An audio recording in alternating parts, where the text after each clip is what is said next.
এখন আমরা জেনে নিব কুরবানির একটি গুরুত্বপূর্ণ মাসআলা, সেটা হচ্ছে কুরবানির পশুর বয়স। কুরবানির পশু আপনি ক্রয় করলেন, যদি তার বয়স ঠিক না হয় তাহলে কিন্তু ওই পশু দিয়ে কুরবানি করা যাবে না, সম্পূর্ণরূপে হারাম হবে। তো প্রথমে আমরা জেনে নিব কুরবানির পশুর বয়স। উট এবং উটনি এদের বয়স কমপক্ষে 5 বছর হতে হবে। আপনারা প্রত্যেকেই খেয়াল রাখবেন, যেহেতু আমাদের বাংলাদেশে উট এবং উটনি কুরবানি হয় খুব কম, হয় না ধরতে গেলে,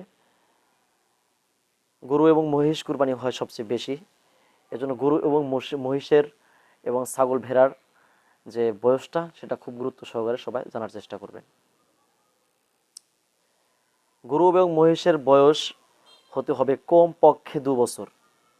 2 বছর 100% পূর্ণতা হতেই হবে, না হলে গরু এবং মহিষ কুরবানি করা যাবে না।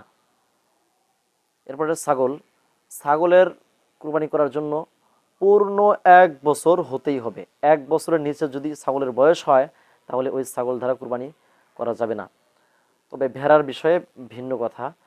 ভেড়ার বয়স যদিও হয় 6 মাস, যদি দেখা যায় পূর্ণ 1 বছর বয়সী ভেড়াদের সাথে তার সাথে সাদৃশ্য, তার চেহারা স্রোত সব দিকে 1 বছরই ভেড়ার মতো, তাহলে তার বয়স যদি 6 মাস হয় কিংবা তার চেয়ে বেশিও হয়, তাকে কুরবানি দেওয়া যাবে ইনশাআল্লাহ। প্রিয় দেশবাসী, মুমিন মুসলমান ভাই বোনেরা, এরকম আরও নিত্য নতুন ভিডিও পাওয়ার জন্য আমাদের সাথেই থাকুন। আর ইতিপূর্বে আমরা একটি প্লে লিস্ট তৈরি করেছি কুরবানির বিভিন্ন মাসলা মাসাইল নিয়ে। প্লে লিস্টটা আপনারা সবাই ঘুরে আসবেন, আশা করি আপনাদের সবার ভালো লাগবে।